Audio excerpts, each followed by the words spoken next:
Hey Suang, can I take you out for a date? Sure. What's your favorite cuisine? Today I feel like vegetarian. Have you heard of Goku Vegetarian? I've only heard of Goku Ras actually.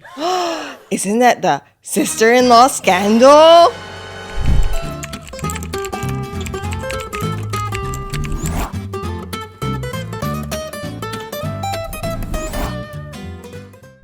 Hi, my name is Rachel. I'm a startup lawyer and I just asked Suang for a lunch date. And I'm Suang, a disputes lawyer from Eugene Tourism.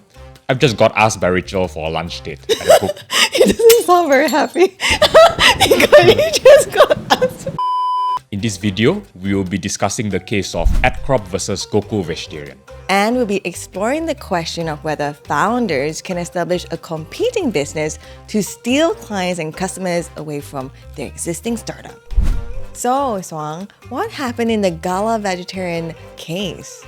In this case, Rani and Leela were co-founders of a company which owned a highly successful Indian vegetarian restaurant. Let's call it Gala Vegetarian. Because the restaurant was just so profitable, Leela became greedy. She wanted the entire business for herself. What then did she do? She set up a totally separate company with herself as 100% shareholder.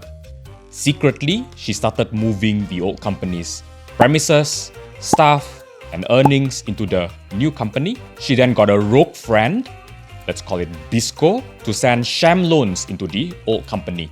Then, Bisco, in cahoots with Leela, sued the old company in court, wanting the court to shut down the old company for good so that Leela can have the entire restaurant business for herself in her new company. Fortunately for Rani, she engages awesome lawyers like Suang to fight her case. After an exciting trial, the High Court judge called out Lina and Bisco for their schemes and threw out their entire winding up application. So for startups, how does this Gala Vegetarian case apply to you? The first key takeaway is this. If I'm a bustling startup and I'm a 50-50 owner, Suang, can I open up a competing startup and start stealing clients and suppliers to the new startup so that I can be 100% owner? Well, you run a great risk if you do this, especially if you are also a director of the old company.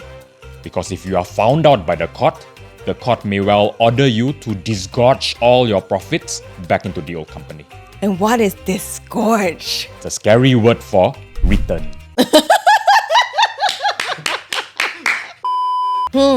So Suang, if I cannot do that, can I then kill my first startup and open a second startup?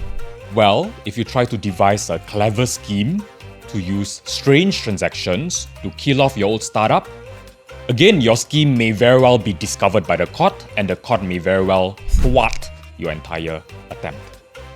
The third key takeaway is this. Suang, if I suspect that my co-founder is stealing clients and customers away from my startup, but he refuses to give me any information, what can I do? Well, it depends. If you are a director, you can straight away apply to court to ask the court to force the other director to give you access to all the financial documents.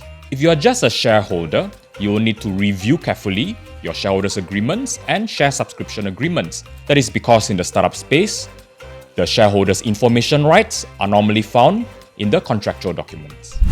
So Suang, did you enjoy your lunch date with me? Yes, I think so. Yes, you think so? But only if your key takeaway is never abuse the court process. The court may call you out for it, and your reputation as a founder may then be undermined. We hope you enjoyed our lunch date. And if you liked it, remember to like this video, share, and subscribe below. If you have any questions or you like more videos on certain topics, feel free to DM Suang.